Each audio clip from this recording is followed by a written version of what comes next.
ఎలక్షన్స్లో రైతు బంధును ఆపేసినటువంటి సందర్భం కనబడుతోంది. కానీ ఎంపీ ఎలక్షన్స్ ఇంకొక వారం రోజుల ముందే రైతు బంధు ఇప్పుడు రైతు భరోసా పేరు మీద రైతుల అకౌంట్లకు డబ్బులు కూడా వచ్చినటువంటి సందర్భం ఉంది. ఆల్మోస్ట్ అందరికి పడ్డ తర్వాత దానికి బ్రేక్ అనేటువంటి వార్త వస్తూ ఉంది. అసలు అప్పటికి ఇప్పటికి మార్పు ఏంటి? అప్పుడు వేయకుండడానికి కారణం ఏంటి, ఇప్పుడు వేయడానికి కారణం ఏంటి? అసలు ఇప్పుడు రేవంత్ రెడ్డి ఒక చిల్లర డ్రామా ఆడుతున్నాడండి. ఆగస్ట్ 15కి ఇస్తా అని చెప్పని ఆయనే చెప్పినాడు. 15కి ఇస్తా అని చెప్పని మధ్యలో మొదలుపెట్టింది ఆయనే.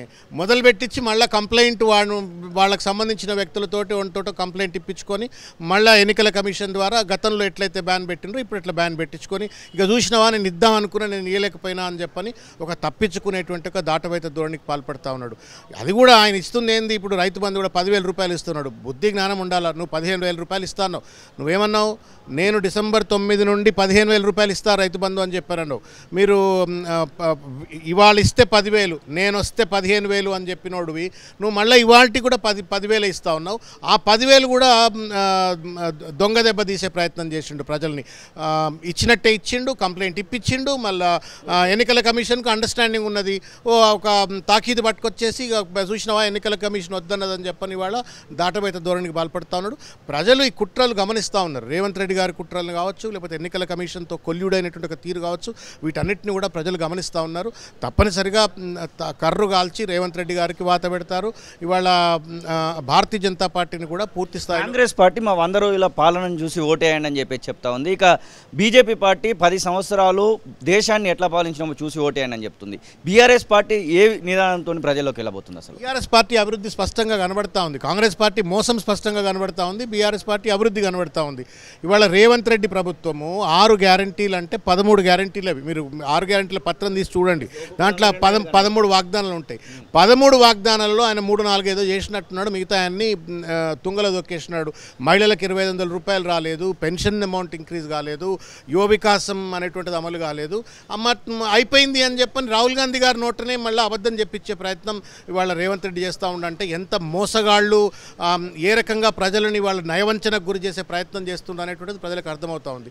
సో ఇచ్చిన గ్యారంటీలనే అమలు చేయనటువంటి వాళ్ళు ఇక వాళ్ళ పరిపాలన 100 రోజుల పరిపాలన ఎట్లుందనేటువంటిది, ఆటో కార్మికుల చావులు, రైతుల చావులు, లేకపోతే కరెంటు కష్టాలు, తాగడానికి నీళ్లు లేకుండా ఉన్నటువంటి ఒక దుర్భరమైన పరిస్థితులు, ఈ కష్టాలు ప్రజలకు కనబడుతూనే ఉన్నాయి కదా. ఇంకా కొత్తగా సకదానం రేవంత్ రెడ్డి గారిది ఏం చూడాలా, ఆయన ప్రభుత్వం గొప్పతనం ఏం చూడాలా అనేటువంటి ఒక ప్రశ్న.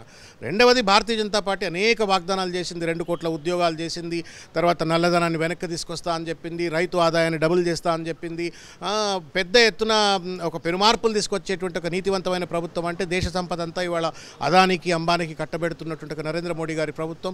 తర్వాత భారత రాజ్యాంగాన్ని కాలరాసేటువంటి ఒక ప్రయత్నం కావచ్చు, కులమతాల పేరు మీద ప్రజలను విచ్ఛిన్నం చేసే ప్రయత్నం కావచ్చు. ఇవన్నీ చూసిన తర్వాత అందరికీ మేలు కోరేటువంటి ఒక నాయకుడిగా కేసీఆర్ గారు స్పష్టంగా తెలంగాణలో కనబడుతూ ఉన్నారు.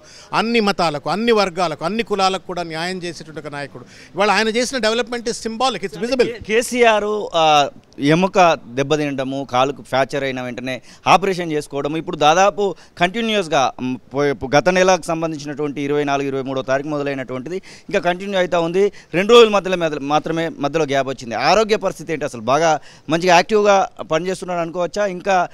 ఇంకా ముందు ఇంకా పనిచేయడానికి అవకాశాలు ఉన్నాయి అనుకోవచ్చా?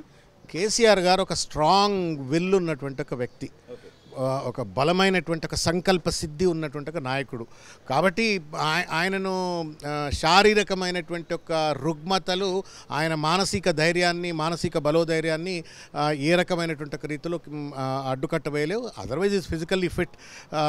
20 ఎముక ఇరిగినప్పటికి కూడా పాపం కట్టబట్టుకొని వాళ్ళ ప్రజల కోసం ఆయన రోడ్డు మీదకి రాగానే రైతు బంధు వచ్చింది. ఆయన రోడ్డు మీదకి రాగానే గోదావరి నీళ్లు రైతు చెరువులలోకి వచ్చినాయి, పొలాల్లోకి వచ్చినాయి. కాబట్టి ఆయన ప్రజల కోసం పనిచేసే నాయకుడు, తెలంగాణ కోసం పనిచేసే నాయకుడు.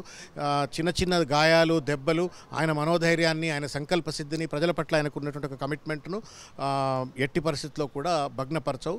KCR is for Telangana, KCR is for the people of Telangana. మీరు 11-12 నియోజకవర్గాలు అంటున్నారు కదా, దానిలో గన్ షాట్గా ఈ నియోజకవర్గాలు గెలవగలుగుతామని చెప్పేటువంటి ఏమైనా ఉన్నాయా? 12-13 గెలుస్తామంటే మిగిలిన వాళ్ళు మీకే కనబడతా ఉంది కదా. హైదరాబాద్ పోయినాక ఇంకా 4 సీట్లు, ఆ 4 సీట్లు ఏంటనే మీకే కనబడతాయి, మీకు తెలుసుగా. అసలైన తొలి వెలుగు. ఫాలో వాట్సాప్ @తొలి వెలుగు official.